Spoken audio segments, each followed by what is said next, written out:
Hello humans, it's Stephen again. Today I'm playing Assetto Corsa, and you're looking at the Ford Mustang from 2015.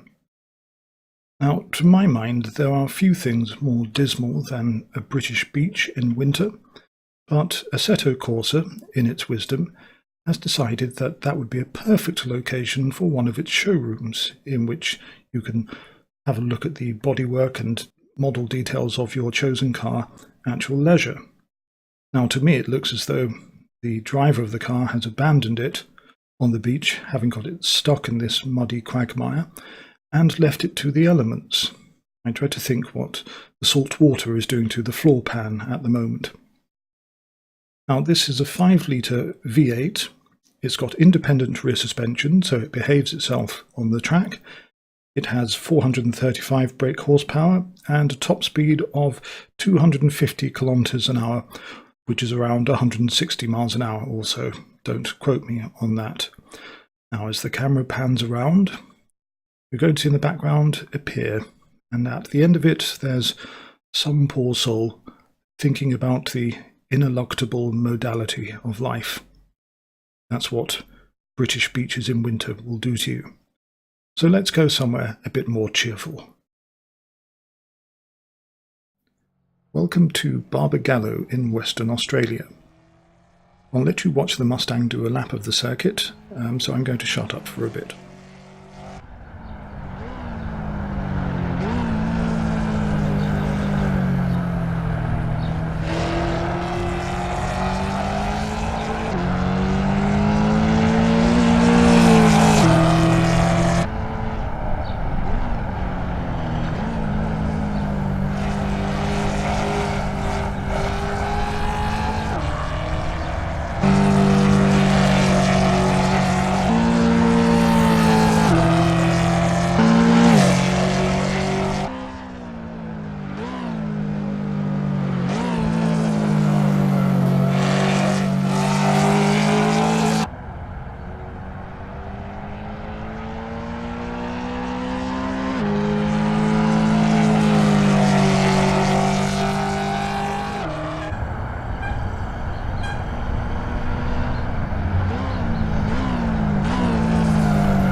And here we are on the grid at Barbagallo. This should be a 10-lap race.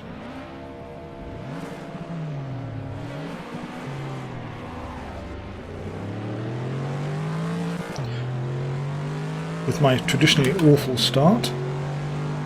Now, I'm racing against a variety of cars which Assetto Corsa suggested. There's a couple of Lotus Elises in front of me, as you can see. There's some Mustangs for comparison purposes, some Corvettes, there's a gaggle of BMWs of different varieties, and I think a couple of Alfa Romeo 4Cs.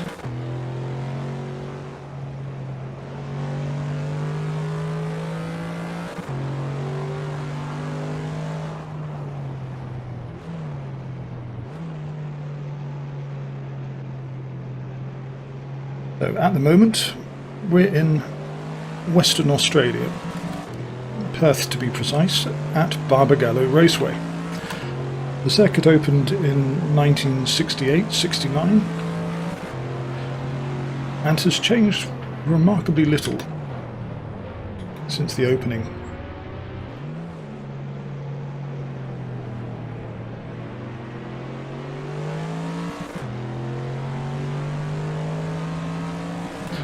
It's a simple layout.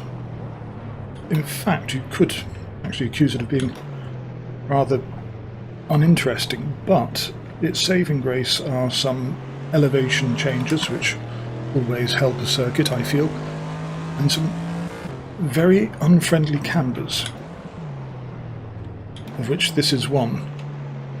Now, I made a video recently in which I talked about Cervelo in Brazil, and how the cambers there would suck you into the apex. The apexes here brush you off. They're nearly all negative camber, and they just want to usher you out of the way like a bad-tempered bouncer.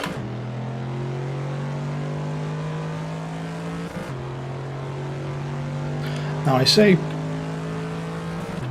that the circuit hasn't changed much over the years. It's not entirely true.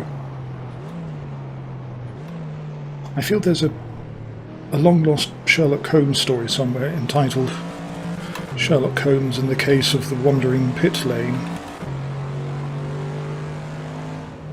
I'll explain that in a second or two.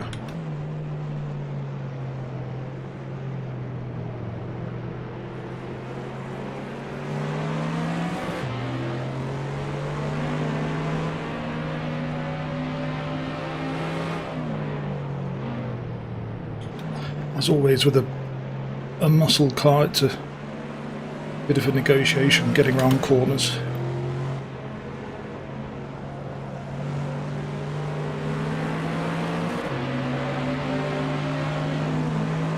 And that was a squeeze, but we managed it.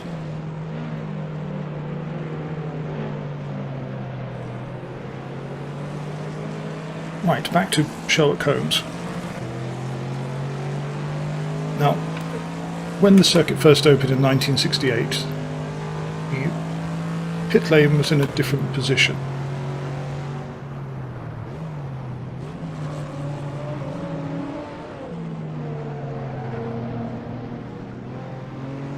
It wasn't on the left, as you can see here now, nor, for that matter, on the right. That's a Z4, if I'm not mistaken, one of the few modern BMWs that I can pick out.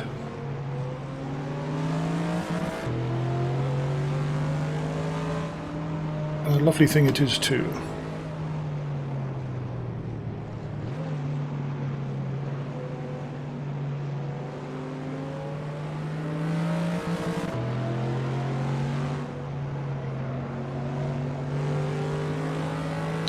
Now, originally the pit lane was on the left here, on this straight.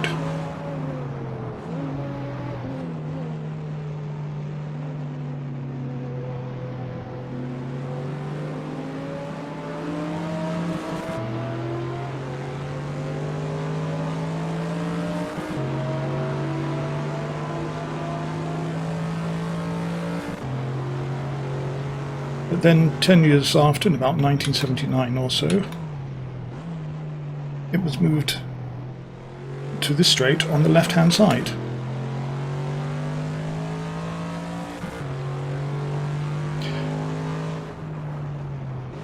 Now, V8 supercars race here.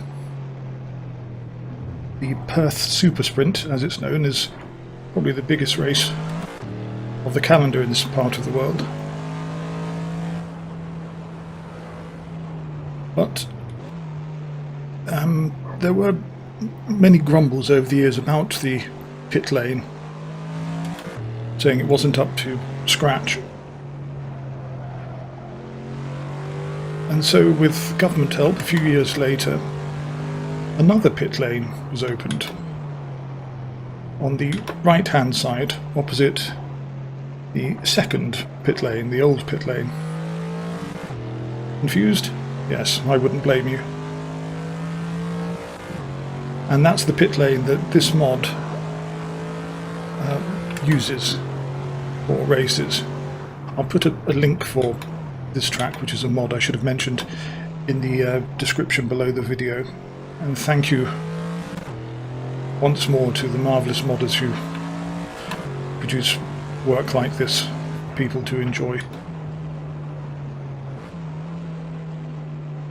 Now, is this the... I forget which model BMW this is, but it's a special one, and I think it's called the BMW something or other Akrapovic. I hope that's how it's pronounced. I can't imagine it's pronounced Akrapovic.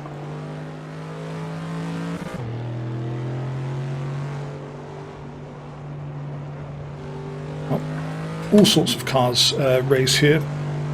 Touring cars in the past and trucks. The V8 supercars I've mentioned. They have state championships, sprint races, even drifting events, although that's led to some complaints that the drifters are damaging the track surface. Interestingly enough, the local police also train here, so if you ever do visit, expect to see lots of people chewing matchsticks and wearing mirrored sunglasses.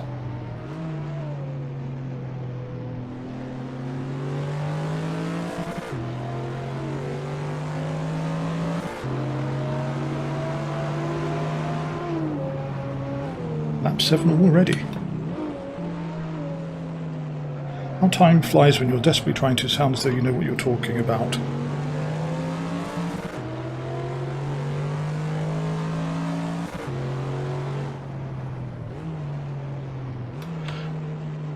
Now the Mustang is one of those cars where you have to wait for the tyres to warm up. Once you do, there we go. I got away with that. It's good fun, if a little frightening.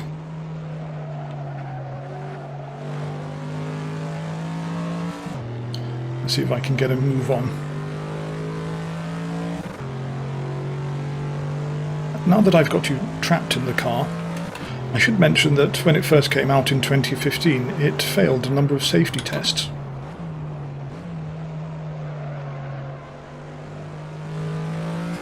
Apparently the airbags weren't particularly good, and if you were unfortunate enough to be sitting at the back, especially if I were driving, and we hit something head on, you'd unfortunately slide under the seatbelt and probably garrote yourself into the bargain. Fortunately, that's all been sorted and taken care of, and the Mustang is now a much safer car to drive, I'm glad to say. It's proved to be quite popular in Britain. I've seen a few of these on the streets and they stick out like the proverbial, whoops, daisy, sore thumb.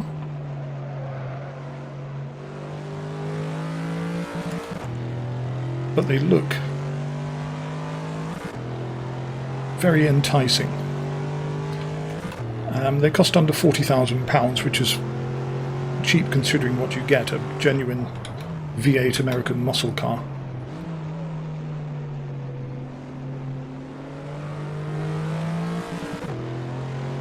And when compared to the Beamer that I'm chasing now, it's got a lot of personality, and that's a nice BMW. You know, it's a car that most people would be very happy to have. I certainly would be. Is it an M1? Oh, forgive me, I really can't tell. But there are an awful lot of BMWs on the road, and not many Mustangs.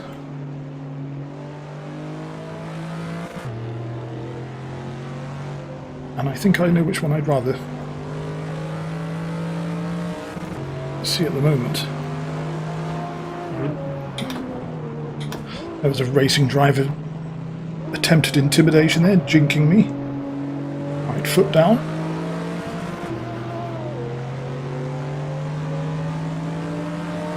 Like most muscle cars, it's like pulling teeth to get it to accelerate out of the low gears, but once it gets going, it's got a huge amount of power.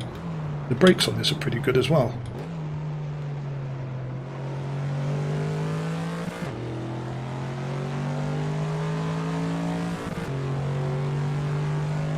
Right, last lap. That's a nice look at the rear of the car.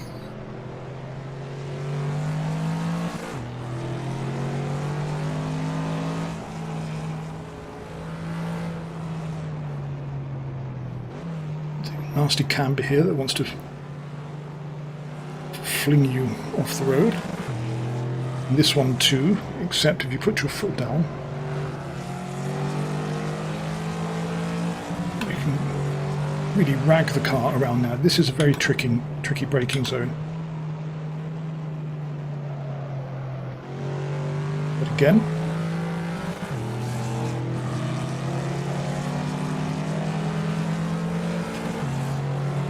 it's good fun. Right, so that was 10 laps around Barbagallo. And I haven't crashed yet.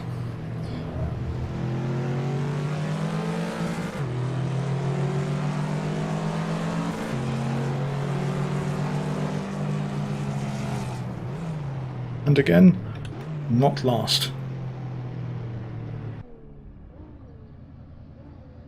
So, I hope you enjoyed that race. If you liked the video, please let me know. Equally, if you didn't, I'd be interested to hear that as well. So it's thank you and goodbye.